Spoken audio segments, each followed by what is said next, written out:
Bonjour à tous et bienvenue pour notre webinaire Esprit de Service France du mois de mai sur le thème de la confiance dans la relation commerciale et la fidélisation du client. Alors, c'est un thème qui s'inscrit parfaitement dans le cadre de l'étude 2022 de notre association sur une relation commerciale renouvelée. Donc, je vais rappeler rapidement les différentes étapes. Donc, on a lancé des enquêtes qualitatives auprès des populations commerciales. Ça, c'était à la fin de l'année dernière, en fin 2021, pour lancer notre étude officiellement le 4 février à la Tour Eiffel pour les Happy Few qui ont pu se joindre à nous ce jour-là. Des groupes de travail pour travailler sur les 5 paradoxes qu'on a identifiés. Et là, je sais aussi qu'il y en a autour du webinaire qui ont travaillé avec nous d'arrache-pied le 17 février.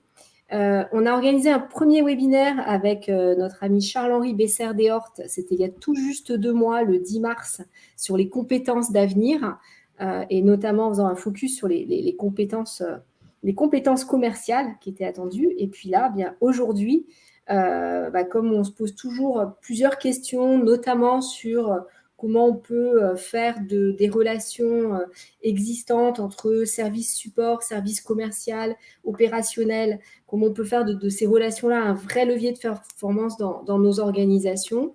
On a aussi décidé de travailler sur la confiance. La confiance, c'est cette valeur essentielle dans toute relation, et puis qui constitue en particulier un facteur clé dans la qualité des relations commerciales et dans la qualité des relations clients et dans la qualité de la fidélisation des clients.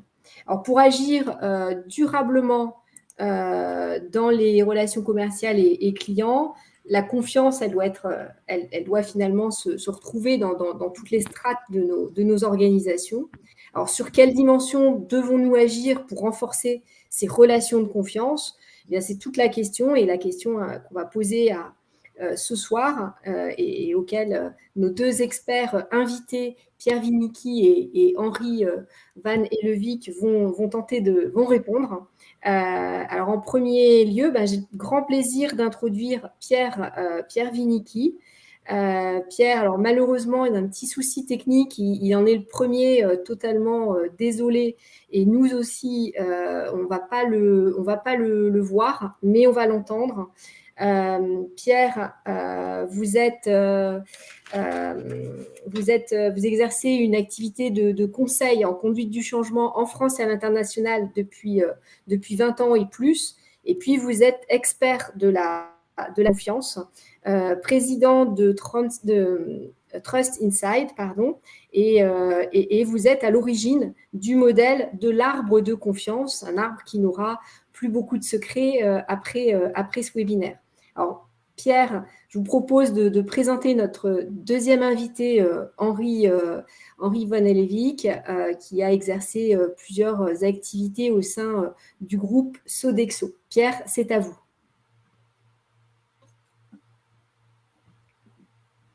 Si vous pouvez allumer le micro.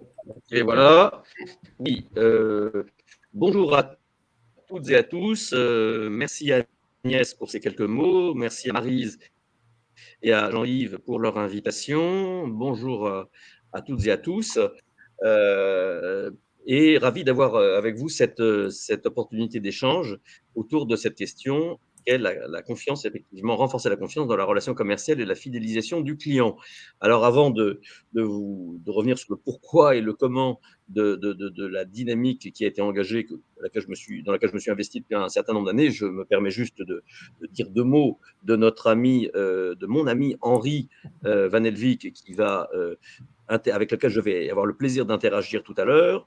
Henri a été pendant, je crois, pas loin presque 40 ans, à œuvrer dans un grand groupe bien connu qui est le groupe Sodexo, qui n'est pas rien moins qu'un employeur qui a plus de 330, je crois, 1000 salariés dans le monde. C'est donc le plus gros employeur l'un des 10 plus gros employeurs mondiaux, et je crois le plus gros employeur privé français, de loin. Et donc Henri a exercé dans ce groupe des fonctions à la fois opérationnelles sur différents continents du monde, hein, l'Afrique, les États-Unis, en Europe aussi, et il a exercé plus récemment, il en dira plus lui-même, des fonctions sièges, des fonctions de direction générale, et qui lui ont donné un regard, je pense, extrêmement riche, profond, varié sur les pratiques dans un grand groupe, et notamment sur le plan commercial et relations clients. Et cette question de la confiance le passionne, l'habite, si je puis même dire, et c'est ce qui nous a amené à nous rapprocher et à faire connaissance il y a maintenant 4 ans, environ 4-5 ans, et depuis nous sommes restés en contact. Et pour être tout à fait transparent avec vous, hein, nous allons parler de confiance, donc ce serait quand même un comble que je masque des informations qui font sens. Il se trouve qu'Henri est tellement passionné par le sujet de la confiance qu'il est même devenu actionnaire de ma société Trust Inside. Donc au moins c'est clair, c'est dit, vous ne pourrez pas dire après, oh là là, il nous a caché une information qui générait un affreux conflit d'intérêts. Donc voilà, cela étant dit, et avant de passer la parole à Henri pour qu'il nous raconte un petit peu à la fois son parcours et qu'ensuite on entre dans un cas très intéressant, très concret, très opérationnel qui va nourrir notre échange autour de la confiance, très précisément. Et je crois que ce cas est vraiment c'est un cas opérationnel, je pense, dans lequel un certain nombre d'entre vous qui nous écoutez devraient sans doute vous retrouver plus ou moins, hein, à mon avis. Eh bien, donc quelques mots sur pourquoi sommes-nous là et pourquoi nos amis Maryse et Jean-Yves et Agnès m'ont proposé d'intervenir sur ce thème à vos côtés. En fait, j'étais effectivement, comme l'a dit brièvement Agnès, j'étais consultant en conduite du changement depuis à peu près les années 2000, après avoir été entrepreneur dans le domaine de la santé pendant 20 ans avant. Ces activités de conduite du changement m'ont amené à prendre conscience du fait que quand une organisation, une institution, voire même une administration publique, ou l'État carrément engageait des grandes réformes, des grandes transformations, mon expérience de conduite du changement m'a amené à observer que bien souvent, ce qui freinait ou compliquait, voire parfois faisait exploser en vol une transformation, une réforme, eh bien, c'était bien souvent une absence de confiance, pour ne pas dire une défiance carabinée, que j'avais pu observer en permanence, naissant cette défiance en général au plus haut niveau de l'institution ou de l'organisation ou de l'entreprise. Pour ce qui est de la sphère publique, pour laquelle j'ai beaucoup travaillé, j'ai beaucoup accompagné des réformes publiques, j'ai même écrit un livre sur ces questions-là en 2007. Eh bien, la conclusion de mon bouquin à l'époque, qui s'appelait Réussir une réforme publique, surmonter ses peurs et croyances qui bloquent le changement, aux éditions Duno. Alors, vous ne pouvez pas m'accuser de faire de la publicité déguisée parce que le livre n'est plus en diffusion. Donc, au moins, vous voyez, là encore, je préviens les conflits d'intérêts avant qu'on me les reproche. Eh bien, la conclusion de mon livre, c'était que la défiance naissait pour ce qui est de la sphère publique entre les ministres, les cabinets ministériels et les hauts fonctionnaires. Défiance des politiques vis-à-vis de leur administration et réciproquement. Et dès lors que la défiance naît au plus haut niveau, en général, cette défiance a la terrible caractéristique de se diffuser insidieusement tout au long des hiérarchies, y compris parmi les syndicats ou auprès des syndicats, pour in fine influencer négativement la réussite de la réforme vis-à-vis de ses bénéficiaires, que sont des clients quand il s'agit d'une entreprise, ou des usagers ou des bénéficiaires quand il s'agit d'actions publiques. Et simplement, à l'époque de mon livre, donc quand j'écrivais ces dernières pages en 2007, et ben simplement à l'époque, j'observais cette défiance, je l'intuitais, mais j'étais bien incapable de l'expliquer, j'étais incapable de l'objectiver, d'en comprendre des facteurs constitutifs. Dès lors que je ne pouvais pas l'objectiver, eh bien, je n'arrivais pas à la mesurer, et puisque je n'arrivais ni à l'objectiver ni à la mesurer, ben, j'avais du mal avec mes outils de conduite du changement traditionnels, qui pourtant fonctionnaient plutôt bien, à véritablement agir sur ce socle fondamental qu'est la confiance. Ce que je vous dis là a continué de me trotter en tête jusqu'à 2012, et à ces expériences professionnelles sont venues s'ajouter un certain nombre d'autres aspects plus politiques et sociétaux, je dirais, qui est la montée des extrêmes qui ne vous a pas échappé en France ou ailleurs, et qui relève pour moi d'une défiance sociétale absolument considérable qui mine nos sociétés, la France comme beaucoup d'autres pays, et qui m'a fait très peur. Et en 2012, fort de ce sentiment profond, ce que je vous dis là en quelques minutes, je l'ai partagé avec une vingtaine de personnes de mon entourage, des chefs d'entreprise, des hauts fonctionnaires, des universitaires, journalistes, syndicalistes, des jeunes, de droite et de gauche politiquement, qui m'ont dit oui Pierre, tu as raison, il y a un vrai sujet autour de ça. Bref, on s'est lancé, on a créé un think tank, une association loi 1901 au départ, qui s'est appelée l'Institut Confiance, qui a mobilisé très vite une centaine de personnes de tous horizons, transdisciplinaires. On a engagé 3 ans de recherche et développement. Voilà, je vous montre une slide là, qui montre un petit peu cette historique d'Institut Confiance, où un personnage bien connu, Cédric Villani, était un de nos membres fondateurs et vice-président, et Thierry Boiron, le patron des laboratoires Boiron aussi. Et Émile Poula était un très grand sociologue et historien des religions. Malheureusement, il nous a quittés, il avait 94 ans, et c'était notre président d'honneur, un homme extraordinaire. Et on a mobilisé jusqu'à des politiques comme Herman Van Rompuy, qui était à l'époque le président du Conseil européen. Bref, beaucoup de monde s'est engagé dans ces travaux, et on a engagé donc 3 ans de recherche et développement pour répondre à une question. Dans le fond, qu'est-ce que la confiance? Comme je vous le disais tout à l'heure, si on veut travailler sur la confiance, de quoi parle-t-on? Quels sont les facteurs constitutifs? Quels sont les comportements, les attitudes, voire les process qui font que vous avez confiance en quelqu'un d'autre, que quelqu'un d'autre a confiance en vous, que dans une équipe, on se fait confiance, que vous avez confiance dans votre direction générale, que vos dirigeants ont confiance en vous, que les clients ont confiance dans votre entreprise, ou réciproquement, que vous avez confiance dans vos clients, etc. Et donc, c'était le premier travail qu'on a voulu réaliser avant d'identifier comment mesurer et comment renforcer cette confiance. Mais ce premier travail, c'était comment l'objectiver.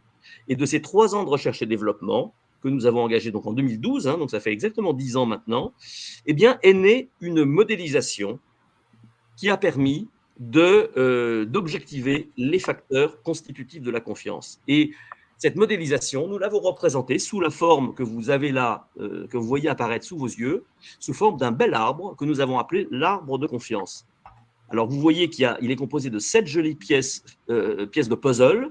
Vous verrez que ce n'est pas uniquement pour faire joli, par souci d'esthétique, que nous avons présenté ça de cette manière-là. C'est pour bien indiquer que, comme vous allez le voir, tout au long de notre propos, et notamment des échanges avec Henri dans quelques minutes, enfin dans une dizaine de minutes à peu près, eh bien, ces facteurs sont très intriqués les uns dans les autres. Il y a des rapports de causalité très importants entre les différents types de comportements ou d'attitudes qui contribuent à créer une culture ou des pratiques de confiance.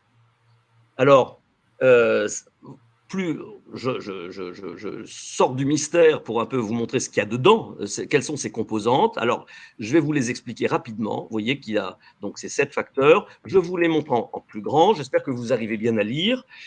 Ce que je vais faire, c'est que je vais vous les résumer très rapidement, les uns après les autres, avant effectivement que nous ne puissions ensuite passer la parole à Henri et appliquer peut-être son cas, enfin en analyser plutôt son cas à l'aune de ces composantes de la confiance.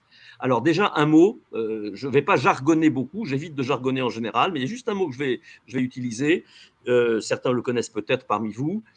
Nous, pour parler de comportement ou d'attitude, on utilise un mot qui a été popularisé par le sociologue bien connu Pierre Bourdieu, qui est décédé il y a une vingtaine d'années, qui est un des plus grands sociologues, enfin des plus connus au niveau mondial, et qui a utilisé le mot de habitus, H-A-B-I-T-U-S.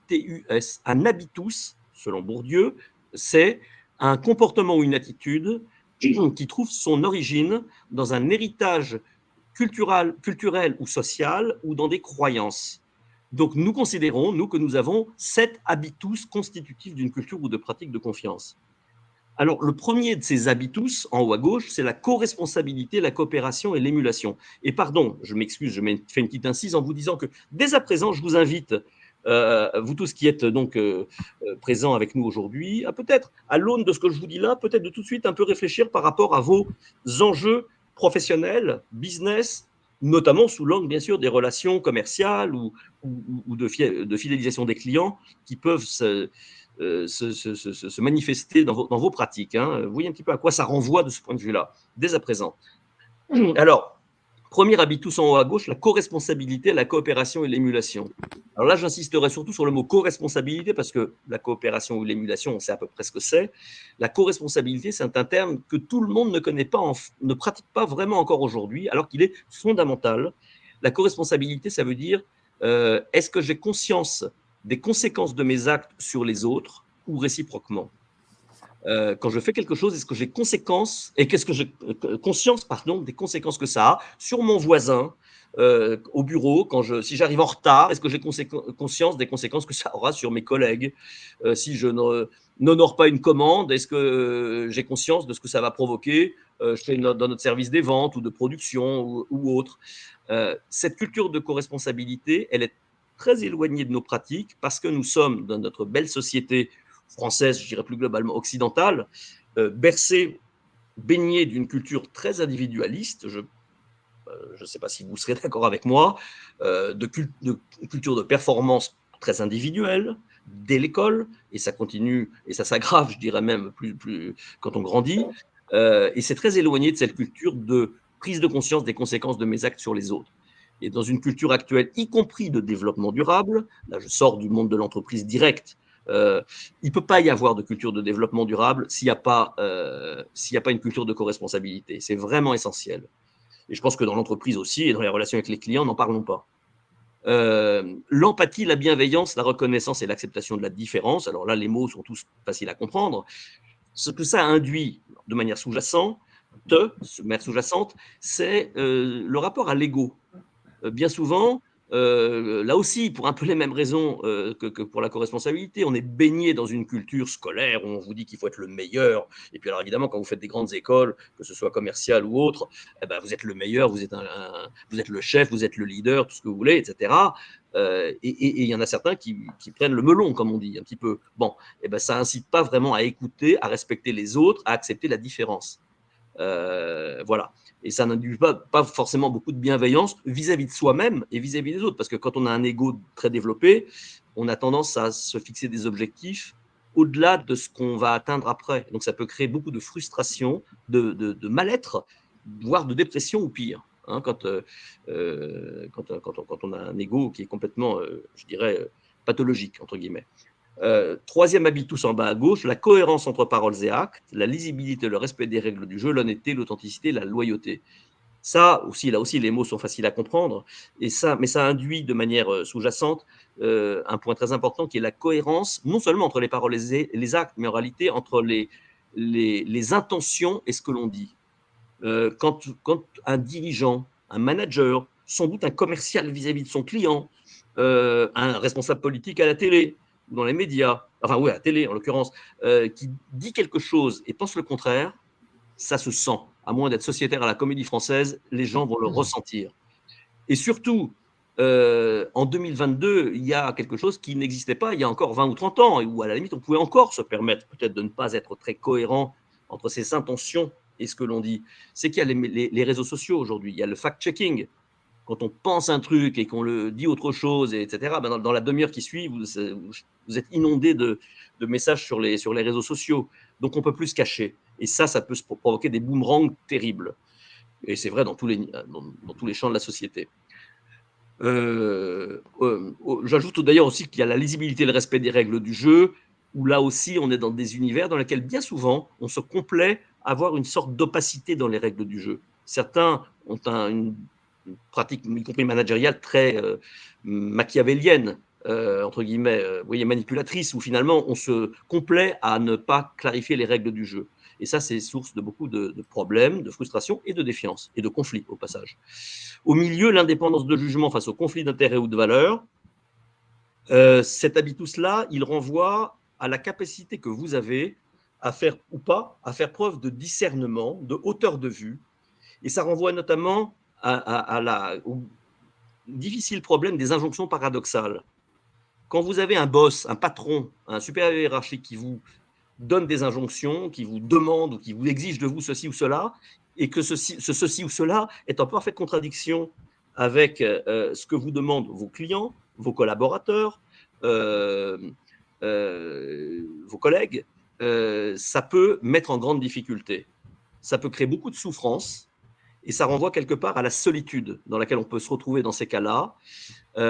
Or, avez-vous, dans des cas comme ça, des pairs, P-A-I-R-S, autour de vous, auxquels vous puissiez dont vous puissiez vous rapprocher pour leur demander, eux qui ont un petit peu plus de recul que vous, tout en comprenant votre problème, la capacité peut-être de vous aider à faire preuve de discernement et à trouver la bonne voie, finalement, pour sortir de cette injonction paradoxale. Et le pire, c'est quand on est très seul. Et ma conviction profonde, c'est que beaucoup de gens qui tombent dans une grande souffrance, qui font un burn-out, une dépression, voire même, au pire, ça peut conduire à des suicides, hein, il y en a malheureusement beaucoup, eh bien, je pense que c'est beaucoup lié à cet habitus-là. Je pense qu'un commercial, très concrètement, entre ce que lui dit son chef, son directeur commercial ou directeur de zone ou de département ou je ne sais quoi, et des clients qui veulent exactement le contraire ou qui ont une demande totalement vaine, ça peut mettre, à mon avis, dans une grande souffrance. Hein, voilà. En haut à droite, l'acceptation de l'incertitude, du risque et de la complexité. Cet habitus-là renvoie, derrière cette notion-là, il y a la notion de rapport au contrôle. Dans une culture ou dans des pratiques d'une entreprise, d'une organisation dans laquelle on a beaucoup de mal à gérer l'incertitude, le risque et la complexité, eh bien, ça va généralement se traduire par un rapport au contrôle dur, difficile, strict, dans laquelle finalement on va très peu déléguer, on va tout contrôler, on va vouloir faire du surcontrôle quelque part. Et a fortiori quand il y a une crise. Dans une situation de crise, la direction, le chef va reprendre d'une main ce qu'il déléguait de l'autre jusque-là, bien souvent. Donc ça, c'est un sujet aussi bien sûr très important. Et ça nous amène à l'avant-dernier habitus en bas, enfin au milieu à droite, l'acceptation du droit à l'échec ou à l'erreur, auquel on a même ajouté l'acceptation du droit à la réussite et au bonheur, qui est une dimension plus psychanalytique, sur laquelle je ne vais peut-être pas trop m'étendre, je vais peut-être plus me concentrer sur la première moitié de la phrase, l'acceptation du droit à l'échec ou à l'erreur. Ça, c'est une dimension culturelle extrêmement importante et extrêmement problématique parce que, d'une part, elle n'est pas du tout ancrée dans notre culture, encore moins que celle dont on parlait tout à l'heure. À l'école, je pense que vous serez d'accord avec moi pour dire qu'on cherche les fautes. Hein, on vous dit rarement ce que vous avez fait de bien, on cherche plutôt là où vous êtes trompé, là où vous avez fait des erreurs, que ce soit vos parents ou vos enseignants, ou les deux parfois. Eh ben, si vous avez 16 sur 20, on va vous demander mais pourquoi est-ce que tu n'as pas eu 17 ou 18 Voilà, on est beaucoup beaucoup de personnes ont vécu cela. Et donc, en tous les cas, dans les pays latins, je pense tout particulièrement, c'est pas tout à fait vrai des pays scandinaves, par exemple. Le rapport au droit à l'échec ou à l'erreur est vraiment très, très, très difficile. Et là où cet habitus est très pernicieux, si je puis dire, est très problématique, c'est qu'il a des influences terribles sur les autres. D'où l'intérêt de ces pièces de puzzle, comme je vous le disais, de ces rapports de causalité. Parce que quand vous avez dans une entreprise, par exemple, ou une équipe, il n'y a pas de culture du droit à l'échec ou à l'erreur, mais qu'est-ce que ça va provoquer? Le fait que l'équipe, dans des réunions de direction ou des réunions d'équipe, ne vont remonter au chef que ce qui va bien, les bonnes nouvelles. Dès qu'il y a un problème, on va mettre ça sous le tapis, parce qu'on ne va pas oser risquer de se faire engueuler ou de se faire moquer, y compris par ses collègues, éventuellement qui tireront bénéfice de cette situation. Et le chef du chef, lui, n'entendra que ce qui s'est bien passé. Et résultat, au bout du compte, le grand patron, il est au courant de rien. Il n'entend que les bonnes nouvelles, jusqu'au jour où il se produit une catastrophe. Et ça, on a 50 exemples, quand je dis 50, de nombreux exemples peuvent témoigner de ce problème-là, sans parler du fait que cet habitus-là empêche évidemment une culture de prise de risque, donc l'habitus au-dessus, et de prise d'initiative. Comment voulez-vous innover, créer, si au moindre échec, on vous tape sur les doigts? Ce n'est pas possible. Et il y a beaucoup d'entreprises dans lesquelles il y a des injonctions, là ça renvoie aux injonctions paradoxales. On vous dit, allez, prenez des risques, innovez, et puis dès que quelqu'un prend un risque et innove, il se fait taper sur les doigts. Donc, vous voyez, on revient à notre habitus du milieu. Et sans parler, enfin, je m'arrêterai là, de l'impact sur la co-responsabilité, parce que là aussi, quand il n'y a pas de droit à l'échec ou à l'erreur, ça va être souvent une culture de la patate chaude.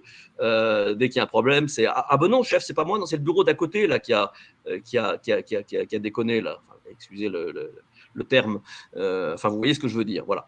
Et j'arrive au dernier habitus en bas à droite, la temporalité, donc le rapport au temps, qu'il faut entendre dans ces deux acceptions. La première, c'est comment conjuguer un projet court terme avec une vision à long terme. Là, selon les niveaux hiérarchiques d'une entreprise, selon les cultures professionnelles, etc., le rapport au temps n'est pas forcément le même. et ça peut créer des dysfonctionnements, des dérapages, des clashs très profonds. Je n'entre pas dans le détail. Pour simplement terminer sur la deuxième partie, qui est le rapport entre le présent et le passé, c'est-à-dire le poids de la mémoire, de l'oubli et du pardon. Et là, c'est un sujet très, très profond et très, qui ne peut que parler à tout le monde, je pense.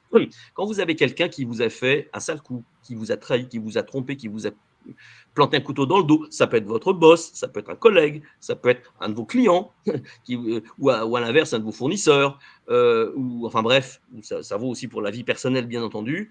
Est-ce que vous faites partie de ceux qui vont plutôt arriver à, sinon oublier, qui vont réussir à pardonner pour cet acte qui s'est produit et qui allait donc progressivement réussir à reconstruire une relation de confiance avec cette personne, avec qui parfois vous avez à travailler au quotidien, si c'est votre voisin de bureau.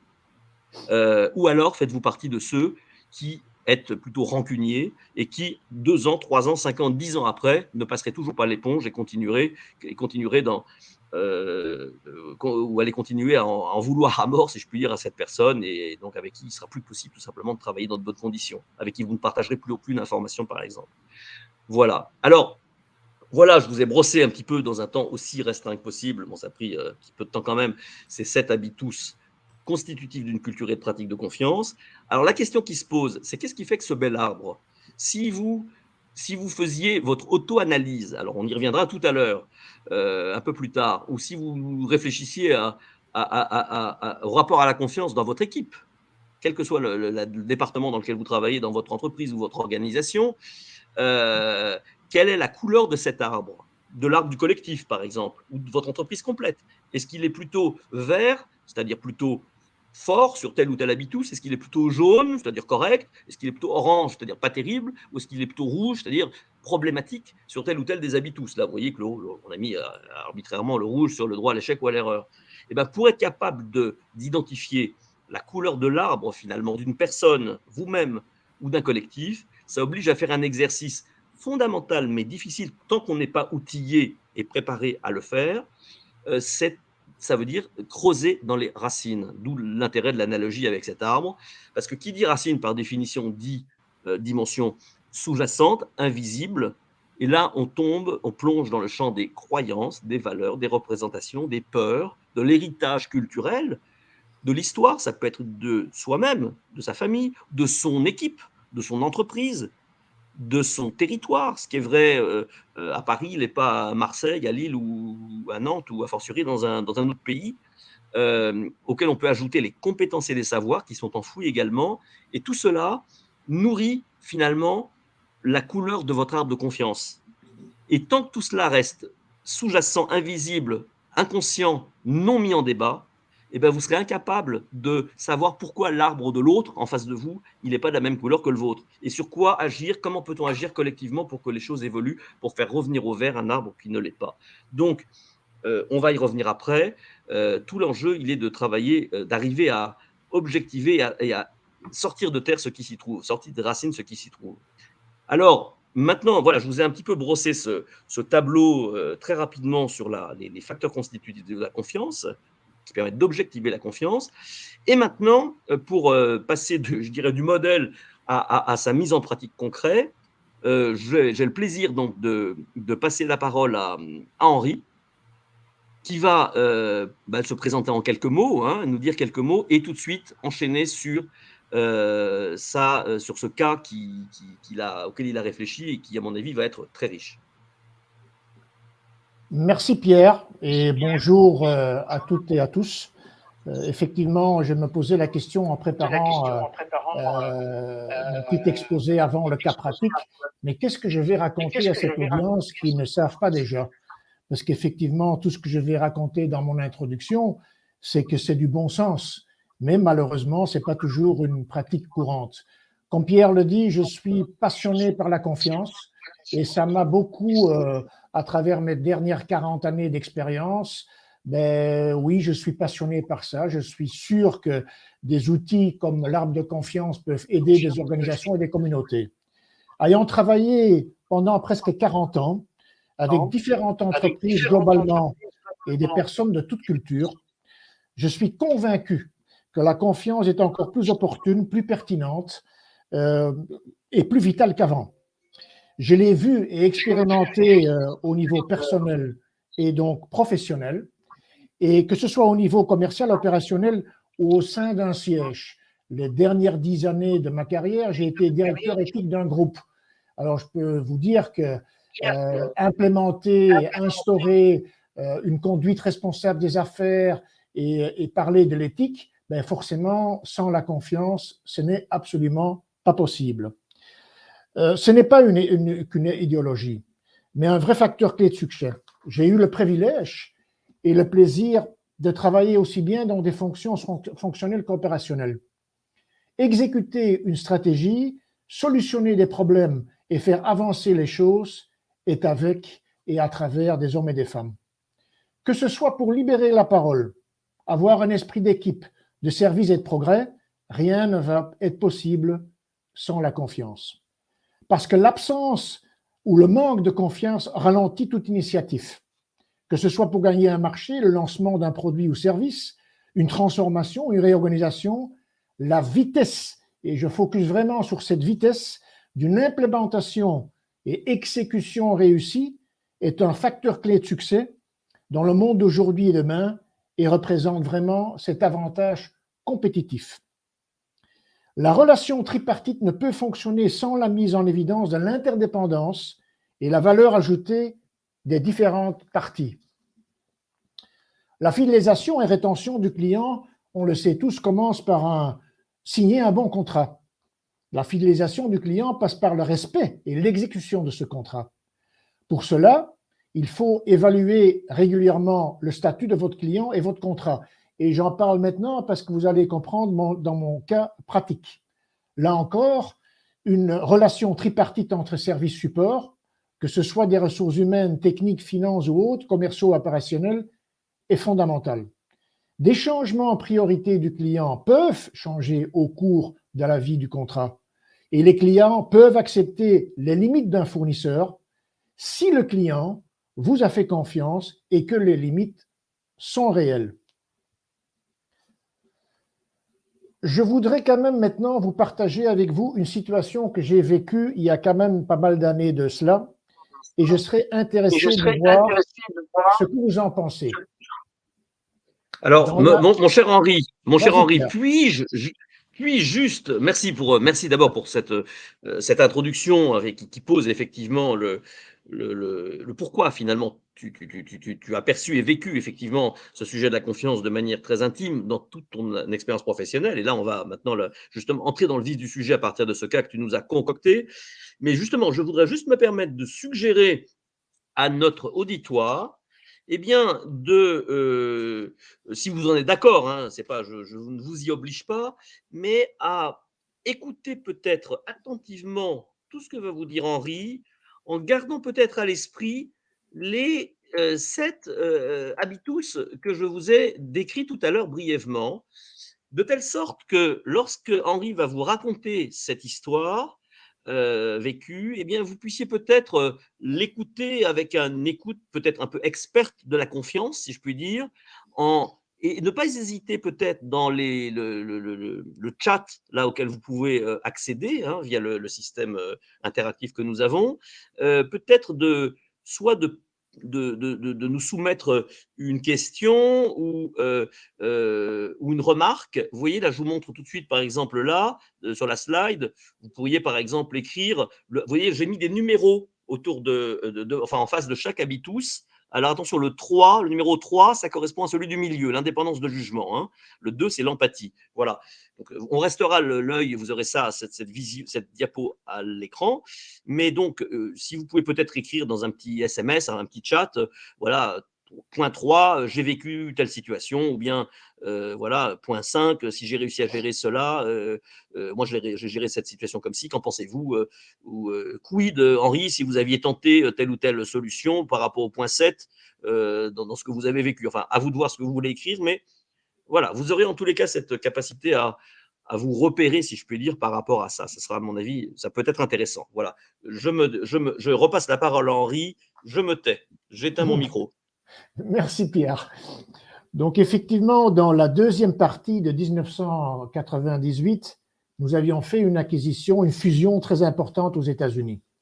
Dans un premier temps, c'était 51% pour nous, 49% pour l'autre entreprise, qui se sont ensuite traduites dans une acquisition à 100%. Pour vous donner un ordre d'idée, on faisait à peu près 800 millions de dollars de chiffre d'affaires à ce moment aux États-Unis, et la fusion, l'acquisition était avec un groupe qui faisait 3 milliards de dollars. Donc c'était quand même vraiment la petite entreprise française qui était aux États-Unis, et je parle bien aux États-Unis, on était petit, avait acheté le gros, une entreprise américaine qui avait été créée en 1939. Donc le rapprochement et l'intégration des deux entreprises étaient difficiles et au début assez douloureux. Pendant des années auparavant, et je m'en souviens très clairement, nous étions des concurrents féroces avec un positionnement différent et avec chacun sa propre culture. Inutile de dire qu'une défiance existait. La fusion, l'intégration et le rapprochement des équipes, ainsi qu'apprendre à travailler ensemble en intégrant les bonnes pratiques de chaque, a pris du temps. Je vous raconte cette histoire parce que ça illustre la suite. Aussi, comme dit Pierre, en quoi cela pourrait faire écho à vos propres expériences. En 2001, j'étais confronté à un renouvellement d'un contrat stratégique aussi bien important au niveau du chiffre d'affaires et qui générait d'importants profits, donnant lieu après à un appel d'offres. J'avais pris récemment la responsabilité d'une deuxième région et je n'avais pas encore rencontré le client. C'était un contrat de longue date avec une équipe stable. Les équipes locales étaient confiantes qu'ils allaient renouveler ce contrat. Après avoir rencontré ce client et ses représentants, il était malheureusement clair que nos équipes ne s'étaient pas remises régulièrement en question sur l'exécution et le suivi de la performance. Nous avons immédiatement lancé un groupe de travail, mais too little too late, comme on dit, et nous avons malheureusement perdu ce contrat. Après l'analyse de cette situation, nous avons constaté, mais trop tard, d'un dysfonctionnement entre les différentes équipes, support et opérationnel, et surtout une dissatisfaction du client des dernières années sur notre performance. Par manque de coopération entre les différents acteurs en interne et par manque de communication des problèmes rencontrés sur le terrain, nous n'avons pas pu réagir proactivement aux attentes du client et de ce fait faire preuve d'agilité et d'initiative. Pierre, je crois que tu avais une question. Pierre? Oui, absolument. Oui. Henri, merci d'abord effectivement d'avoir partagé avec nous, avec recul et lucidité, cette expérience qui remonte à quelques années, mais encore très, entre guillemets, très actuelle. Enfin, voilà. J'aurais envie de te dire, qu'est-ce qu'à l'époque, vous avez tenté dans ton groupe pour éviter, qu'est-ce que vous avez tenté pour éviter cette crise? Nous avons immédiatement rassemblé tous les acteurs commerciaux, marketing, production, ressources humaines, finance, juridique, mais surtout les équipes sur le terrain qui étaient chez le client pour préparer cette réponse à l'appel d'offres. Nous avons analysé le cycle de vie du contrat depuis le début du contrat et ce qui avait bien marché et ce qui n'avait pas bien marché. C'était effectivement un exercice très difficile et certains membres se renvoyaient la balle au lieu de montrer la responsabilité collective, prendre du recul et avancer ensemble. Au début, les équipes n'avaient toujours pas compris qu'on était dans une situation critique et ils sous-estimaient la gravité et l'urgence. Ce n'est qu'après plusieurs réunions de travail que les équipes ont compris que nous courions le risque de perdre ce contrat. Pierre? D'accord. D'accord, merci Henri. Merci de nous avoir partagé effectivement ce que vous avez tenté. Mais alors, est-ce qu'il y a des choses quand même qui ont marché pour le coup? Forcément, dans un exercice comme ça, le travail collectif progressif a permis de fédérer l'équipe. Mais nous avons perdu énormément de temps à nous mettre d'accord. Donc, il y a eu cette fédération de l'équipe, mais comme j'ai dit, c'était un peu too little too late. Et effectivement, le temps perdu c'était trop important. D'accord, d'accord. Et alors, pour le coup, effectivement, tu as commencé un petit peu à le dire, mais qu'est-ce qui, rétrospectivement, selon toi, finalement, n'a pas marché? Ben, il est clair que nous n'avons pas bien répondu dans cette nouvelle offre aux attentes du client. Nous avons proposé certaines innovations et des investissements qui n'étaient vraiment pas les priorités de ce client. Et la complexité aussi, je pense, d'une certaine co-responsabilité interne du client.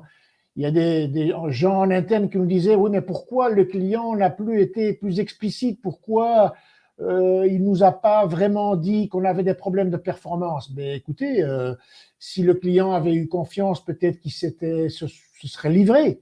Mais bon, ça ne s'est pas fait. Donc, effectivement, on n'a pas répondu, in fine, on n'a pas répondu aux attentes du client, c'est clair.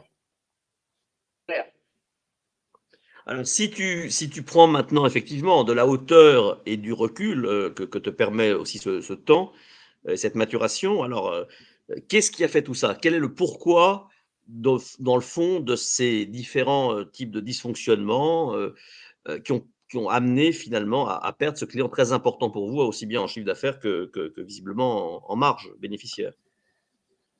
Mais il est clair que nous n'avons pas bien géré notre relationnel et notre réseau d'influence du client et surtout les personnes impactées sur ce contrat au fil du temps. Si je reviens aux différents habitus de l'arbre de confiance, je dirais même qu'ils y sont tous. Par contre, notamment, ce que je crois était le plus important dans cette situation spécifique, c'est de accepter la diversité des valeurs, croyances et pratiques dans un environnement mondialisé, l'ego de certaines personnes et le manque de bienveillance du management existant, local et régional. Le style du management nous a certainement pas aidés. Deuxièmement, oser reconnaître ses erreurs. Attends, pardon, Oui. Henri, je t'interromps. Excuse-moi, Henri, je t'interromps justement quand tu dis le style de management. Qu'est-ce qui, dans le style de management, te semble avoir été plutôt défavorable eu égard à dans le cadre de ce contrat? C'était un style de management qui était top-down, où il y avait beaucoup de contrôle, mais pas laisser l'initiative aux gens. C'était l'ego des gens qui pensaient, bon, écoutez, nous, on est les meilleurs, on est les rois du macadam. C'était une entreprise, bien entendu, très connue sur le marché, qui avait certes des expériences et des compétences. Je crois que c'est ça aussi, le management du plus haut niveau jusqu'à sur le terrain avait un peu cette approche et ce style. D'accord, d'accord, d'accord. Alors, y a-t-il effectivement d'autres, quels seraient les autres constats Est-ce que je peux poser une question, Pierre et Henri? Bien sûr. Absolument.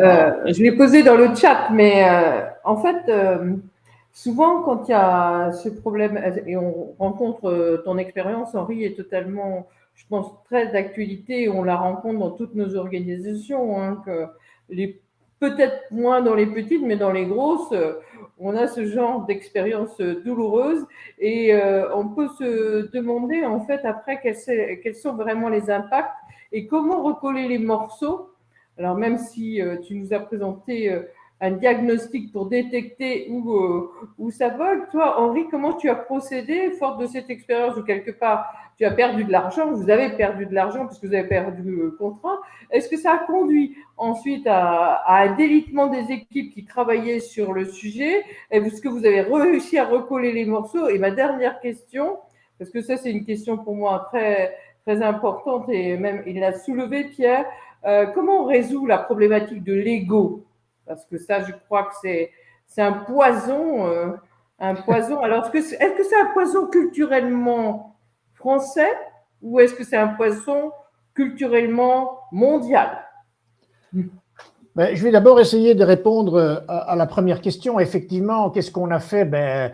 Forcément, le choc a été important quand on a perdu le contrat. Et donc, on a immédiatement aussi pris une personne externe pour faire un post-mortem.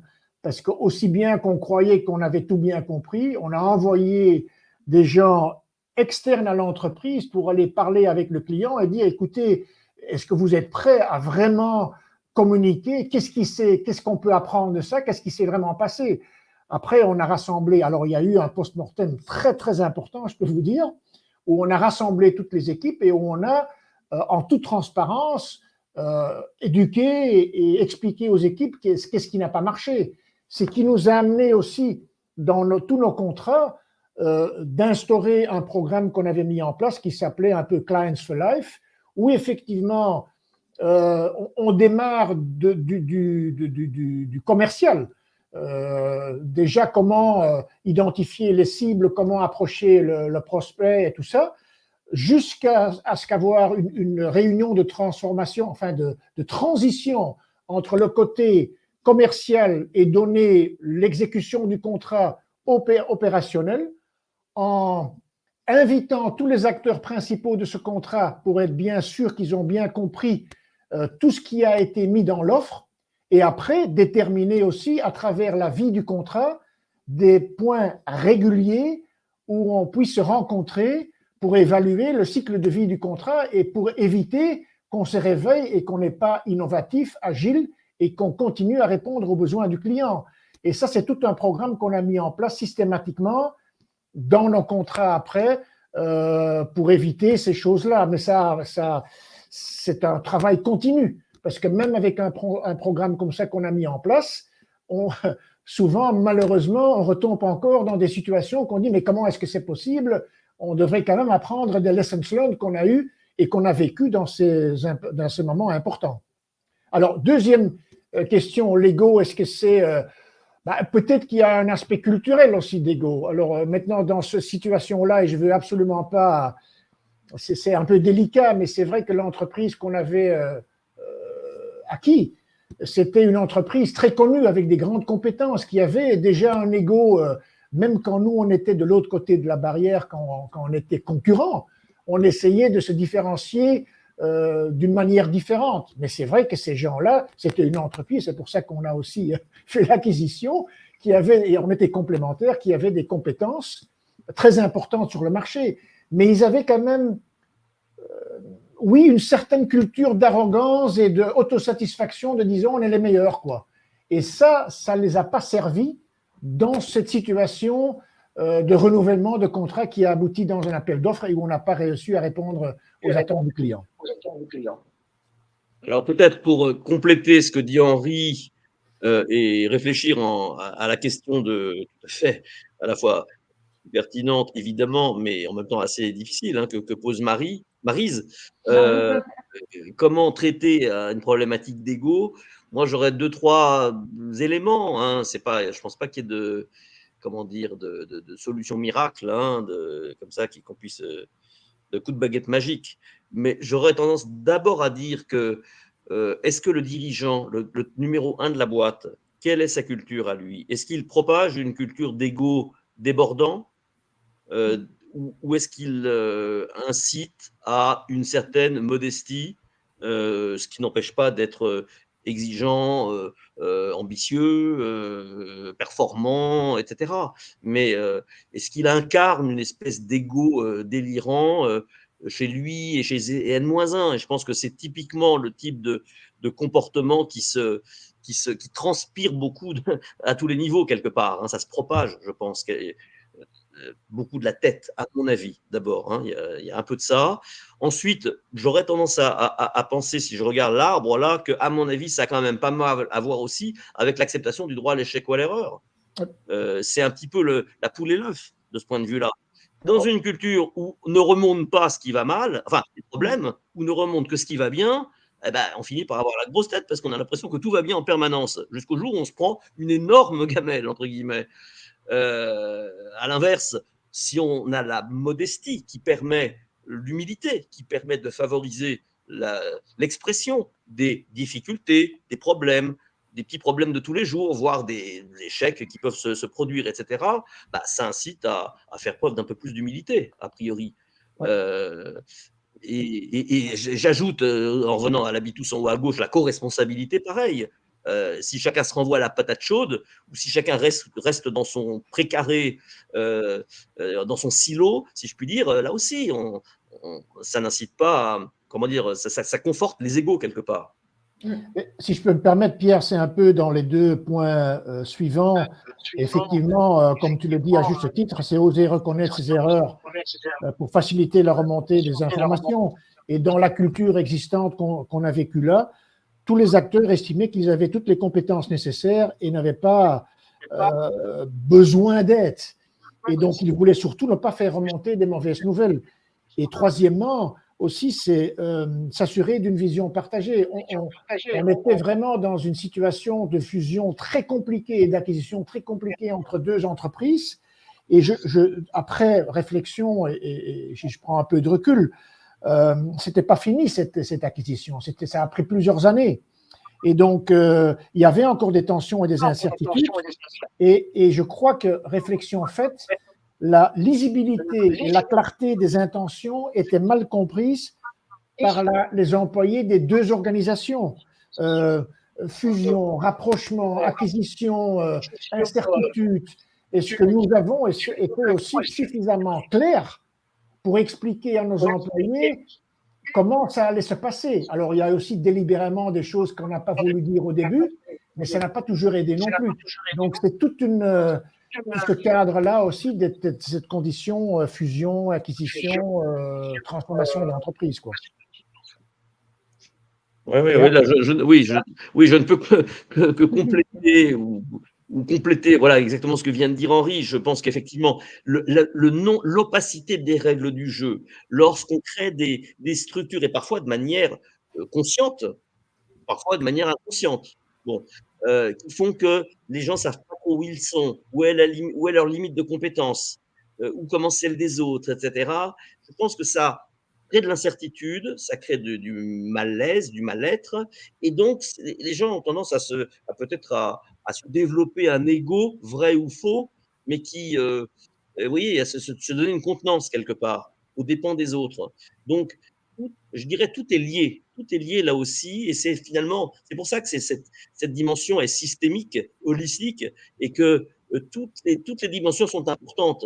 On ne peut pas en négliger une, parce que le fait de négliger une et qu'elle se transforme plutôt qu'elle soit pas verte mais jaune, orange ou rouge, va avoir une incidence sur les autres très probablement. J'ai une autre question à travers ce que vous venez d'exprimer. Est-ce que, et ça, on l'a un peu observé quand on a travaillé l'année dernière sur Voyage au cœur du management, où on évoquait justement qu'en ce moment, on voyait beaucoup au sein de nos organisations, puisque Frais Service France, c'est quand même 70 organisations de toute taille et de toute nature, il y avait une forme d'usure organisationnelle, mais une forme d'usure organisationnelle qui était en partie liée au fait justement qu'il y avait toujours et en permanence, alors c'est peut-être plus vrai dans les grands groupes, tout à fait vrai dans les grands groupes, par des changements permanents d'organisation.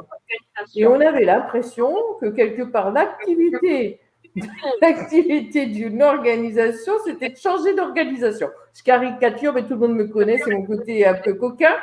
Mais on pouvait se demander très, très légitimement cette manie de changer d'organisation tout le temps, alors que c'est très très long. Hein. Là, on y reviendra sûrement avec Pierre, mais créer un climat de confiance et une forme de co-construction, de co-responsabilité, de coopération, ça prend du temps. Ça prend du temps et c'est pas en changeant dans les organisations tous les 3 ans ou tous les 2 ans et demi, en changeant les managers et en changeant tout ça, que les collaborateurs et surtout en finale les clients se retrouvent adressés ou pas adressés ou pas en confiance et ça je pense que ça, enfin je voulais vous demander ce que vous en pensiez. Est-ce que ça joue, est-ce que ça a joué Henri à travers parce qu'un groupe comme Sodexo avec 350 000 personnes c'est monumental et néanmoins il y a une perte en ligne et c'est dramatique. Enfin, nous, on est passionnés du service au sein d'Esprit de Service France. Le fait de devoir subir ces changements d'organisation pour les collaborateurs, pour les managers, mais surtout pour les clients. Et c'est comme ça qu'ils vont aller ailleurs. Et comment on peut faire comprendre qu'il faut des fois laisser le temps au temps?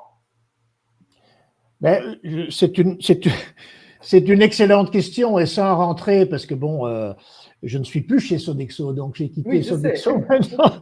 Mais ce n'est pas un secret. Je crois que c'est suffisamment transparent de même l'entreprise que je viens de quitter, qui a eu des transformations importantes les dernières années dans cette organisation.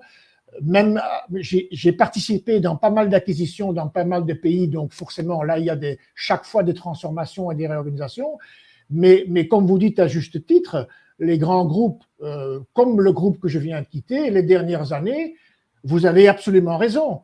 On a des énormes transformations, des énormes changements il y a des gens qui malheureusement parfois partent, parfois restent, des changements qui in fine, oui, ont un impact sur les clients, parce que les clients, ils vont se dire, ben attendez, quand on voit ce qui se passe dans des organisations, où est-ce que je peux encore avoir confiance que cette organisation, ils savent ce qu'ils vont faire, quoi. Est-ce que leur stratégie est claire? Est-ce que donc oui, je vais pas nier ce que vous venez de dire, hein. C'est clair que et on n'était pas les seuls, hein, je vous rassure. Il y a beaucoup d'organisations qui sont dans la même situation. Et d'autant plus, là, le phénomène de confiance et faire cet exercice avant qu'on fait des changements, c'est pour ça que je suis passionné par ça, parce que je l'ai vécu dans mon poste éthique, je l'ai vécu dans les transformations très importantes de l'entreprise. C'est vrai que si on ne fait pas cet exercice, on ne comprend pas les freins à levier, on peut faire ce qu'on veut, mais ça va pas. Et c'est pour ça que j'ai parlé de la vitesse d'une implémentation. Ça ralentit tout. Ça ralentit tout. Et si vous ne faites pas attention, ça vous fait perdre du marché et la confiance du client. Vous avez raison. Oui, alors là aussi, je rebondis sur ce que dit Henri, et toujours en réponse à la question de Maryse.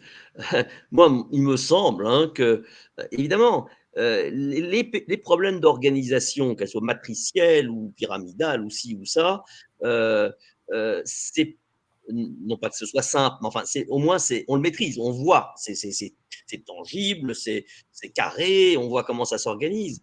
Travailler sur des choses comme la culture et la confiance jusqu'à présent qu'on n'arrivait pas à objectiver, en plus, c'était jusqu'à présent beaucoup plus compliqué. Donc, c'était plus facile d'aller se précipiter avec force consultant pour vous aider à ça, à réorganiser en vertical, en horizontal, en transversal, en tout ce que vous voulez, en foutant un bordel monstre et en démotivant tout le monde et en plus personne ne sait où il est au bout d'un moment.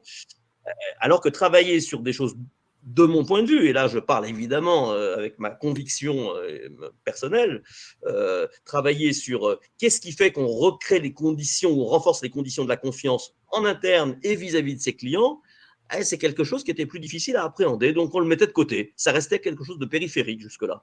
Et bien justement, tout notre challenge et notre conviction est que ça ne soit plus périphérique, mais que c'est ça qui devienne central.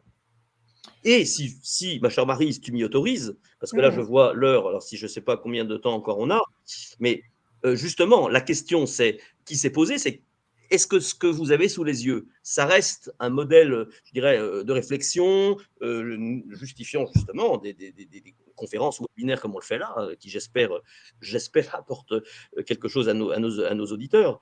Mais nous, on s'est dit, pour opérationnaliser cette démarche, la rendre opérante au sein d'une organisation, eh ben, comme je vous le disais tout à l'heure, vous vous rappelez, je vous ai montré ça.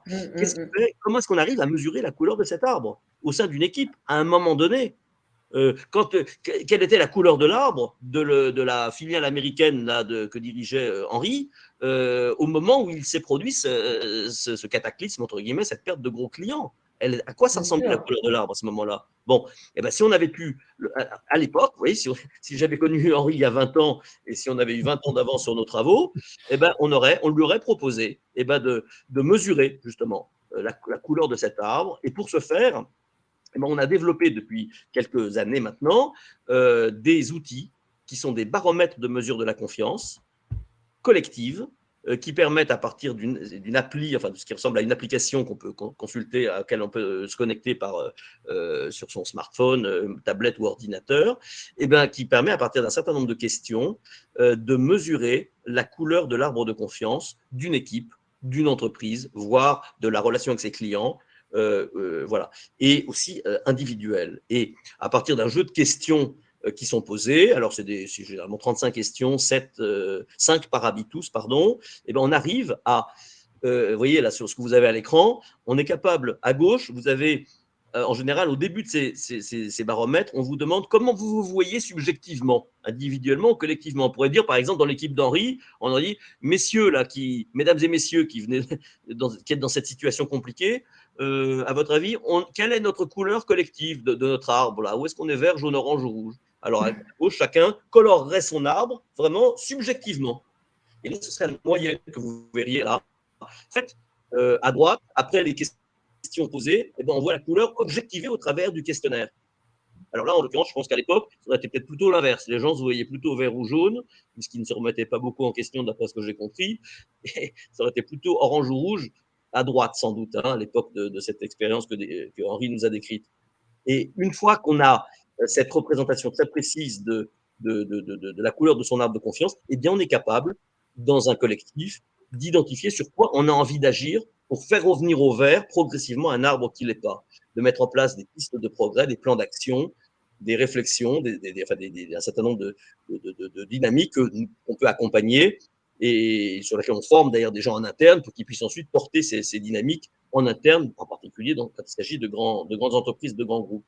Voilà, donc ça se transforme en outil d'accompagnement d'équipe, mais aussi on fait du coaching individuel avec, et même des sondages également et des enquêtes à grande échelle. Voilà, et donc on peut renforcer cela à partir de… Alors je terminerai, c'est ma dernière slide, simplement, pour dire que ce sujet de la confiance, je dirais qu'il est très nouveau finalement. Il est très nouveau parce que tout le monde reste sur cette idée que, en gros, tout le monde en parle, mais personne ne sait ce que c'est. Ou alors, dit autrement, la confiance, c'est quelque chose d'incantatoire, ou un élément de com, quelque part, mais rarement plus que ça. Donc, nous, tout le travail qu'il y a à faire, c'est, dans un premier temps, on l'a acronymisé, si je puis dire, en acte, ACT, le A de awareness, c'est-à-dire créer une prise de conscience, c'est ce qu'on fait là ensemble, là, depuis tout à l'heure. C'est les uns et les autres, là, mesdames et messieurs qui participez, peut-être que vous prenez conscience du fait que la confiance, ce n'est pas qu'un mot valise, c'est quelque chose sur lequel vous pouvez agir concrètement, dès lors que vous savez de quoi elle est composée, comment vous vous situez en la matière. Donc, il y a une première phase d'awareness, de prise de conscience, de sensibilisation. Et ensuite, doit conduire à une phase que nous on a appelé le C de capacity building en anglais, donc développement des compétences. Ça veut dire qu'il faut être capable de former ce que l'on appelle nous des praticiens de la confiance, qui sont souvent ça peut être des coachs, des consultants internes, des formateurs, des médiateurs, qui ont maîtrisé cette démarche, qui pourraient être capables de les porter en interne au sein des équipes à des moments donnés, quand il y a un momentum particulier, lors d'une prise de fonction, lors d'une crise particulière, lors d'une fusion ou d'une acquisition. Voilà des moments dans lesquels ce problème de confiance ou de défiance peut se poser lorsqu'on perd un client, par exemple l'exemple que donnait Henri. Et une fois qu'on a enclenché cela, on peut, et qu'il y a des personnes capables de porter ces projets sur la durée, on est capable d'accompagner des transformations durables, reposant sur le développement d'une culture et de pratiques de confiance. Voilà. Je crois que c'est déterminant dans le cadre d'une relation commerciale complètement renouvelée, parce que quand justement à travers ce que disait Henri, une expérience commerciale qui conduit à un échec à un tel point j'ai une petite réaction d'un certain monsieur Patrice qui disait que pourquoi on traitait le sujet de manière un peu, selon lui, c'est une perception assez négativement. Je pense que il faut aussi bien voir le verre d'une certaine manière à moitié plein ou à moitié vide, peu importe. L'important, c'est de se poser les bonnes questions pour pouvoir trouver les bonnes réponses.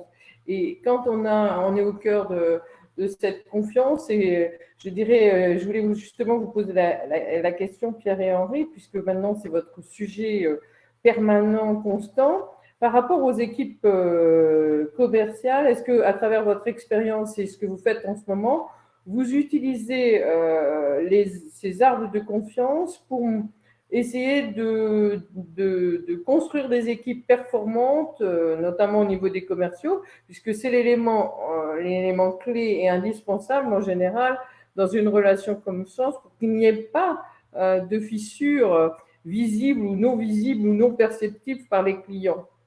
Et c'est vrai que quand des fois il y a des équipes de commerciaux qui sont parfois, soit dans des challenges, soit dans des rapports d'ego, soit dans… Peu importe, enfin, on connaît tous tout ça.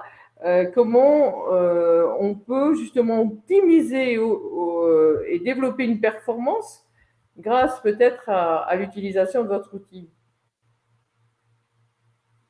Et après, on clôturera la séance puisqu'on arrive déjà à 18h35. Oui. Et avant, je clôturerai… Oui, pardon. Oui, pardon. Oui, je réponds juste peut-être à ce que tu dis, Maryse, et peut-être à Patrice Jantal et sa remarque. Moi, je suis, enfin, on est bien d'accord. Hein.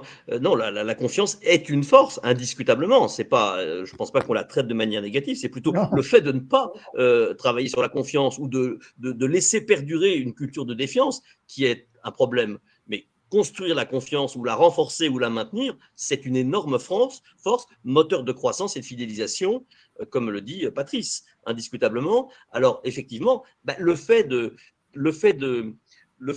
travailler avec ce type de méthode et d'outils, ça permet de… Alors là, je suis désolé, je vais jargonner une seconde à nouveau en disant que ça produit un effet extrêmement puissant de ce qu'on appelle un effet de métacognition, c'est-à-dire que individuellement et collectivement, on est capable de faire quelque chose de très difficile, c'est de prendre de la distance avec soi-même, d'avoir une sorte de vue d'hélicoptère sur soi-même et sur son collectif pour voir exactement comment on fonctionne, comprendre comment on fonctionne de manière objectivée, parce que tant qu'on reste dans l'émotion, la passion, la frustration, le désespoir, entre guillemets, d'avoir perdu un client ou autre, c'est difficile de trouver des pistes concrètes de progrès. Alors que quand on arrive un peu à se détacher de cela, d'objectiver les choses, de créer une sorte de distanciation qui fait que justement on sort du conflit interindividuel. Ah, c'est de ta faute, ah maintenant c'est pas toi qui as fait ci, qui a fait ça. Mais on a une sorte de tiers régulateur, de tiers de confiance, c'est le cas de le dire, qu'est cette démarche, cette méthode et cet outil. Tout le monde regarde dans le même sens. Et on arrive finalement à créer un langage commun, à sortir d'une forme de tour de Babel qui peut exister ne serait-ce que dans une équipe, a fortiori quand on a des cultures professionnelles différentes, selon qu'on est juriste, commercial, RH ou autre. On arrive à parler le même langage autour de ces 7 habitus et d'identifier ce sur quoi, ensemble, on a intérêt à progresser parce que jusque-là, on a fait le diagnostic commun qui est que si ça n'a pas marché, c'était pour telle et telle raison. Ou à l'inverse, là, on peut aussi analyser les choses qui vont bien. Là, c'est vrai qu'on a pris, parce que c'est probablement un petit peu plus flagrant, un cas d'échec, entre guillemets, commercial. Là. Évidemment, Henri aurait pu prendre aussi des cas qui ont marché. Bon, mais je crois que c'est un peu plus parlant de prendre un cas qui a dysfonctionné pour plutôt l'analyser et essayer d'éviter que ça se reproduise. Voilà. Je me permets rapidement, Pierre, parce que quand même, effectivement, il y a autant de cas positifs qui ont bien marché parce qu'il y avait la confiance que des cas où ça n'a pas marché. Donc, je veux quand même, j'espère qu'on m'a pas mal compris. Effectivement, on a pris un cas où ça n'a pas marché, où il y avait vraiment un problème de confiance. Mais bon, il ne faut pas me convaincre que la confiance est un facteur clé de succès pour tout manager, quoi. Mais il y a quand même une chose, tout dépend beaucoup de la capacité et les compétences managériales, on le sait, mais ça demande aussi une ouverture d'esprit et aussi être prêt à accepter de montrer un peu qui on est et certaines faiblesses. Ce n'est pas donné à tout le monde. Si on veut créer cet environnement, cette culture ou cette confiance, même approcher une équipe qui doit le faire, les dirigeants ou les patrons de ces équipes doivent avoir une ouverture d'esprit et être prêts à écouter.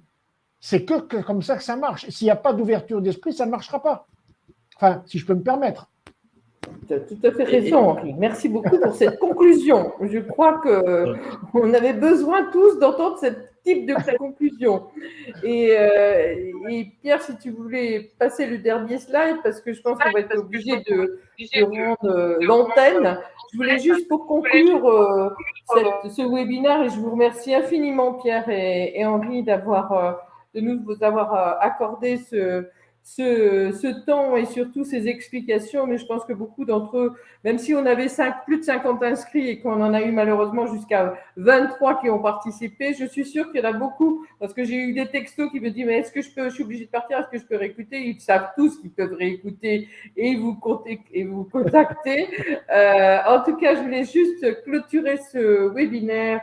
Et on aura l'occasion de débriefer tous ensemble tout à l'heure, mais en vous précisant que je remercie tous ceux qui sont présents et surtout, je les invite à répondre à notre baromètre Esprit de Service France avant le 22 mai. Vous savez que ce baromètre, il est très, très précieux et très important parce que ça conduit nos années de réflexion et ça nous donne des éléments pour justement affiner tous nos travaux au sein d'Esprit de Service France. Et je voulais conclure en vous rappelant que la convention Esprit de Service France la prochaine aura lieu le 10 juin matin au CNOSF. Vous connaissez tous ce lieu puisque 99% de nos conventions ont lieu au Comité national olympique et sportif français, parce que c'est vrai que être au service, c'est un sport, et c'est un sport quotidien qu'il faut pratiquer au quotidien. Et notre association, elle est faite pour ça. Et je pense que Sport et Confiance ou Sport Esprit de Service France et le sujet qu'on a traité aujourd'hui, c'est un ingrédient fondamental pour réussir les challenges de demain. En tout cas, merci Pierre, merci Jean-Yves, merci Agnès, merci Henri, merci à tous ceux qui nous ont écoutés. Et je vous dis à très vite. Merci. Et répondez au baromètre. Merci. Merci à tous les organisateurs. Merci beaucoup. À très bientôt. Merci Maryse, merci Agnès, merci Jean-Yves. Merci à tous. À très vite.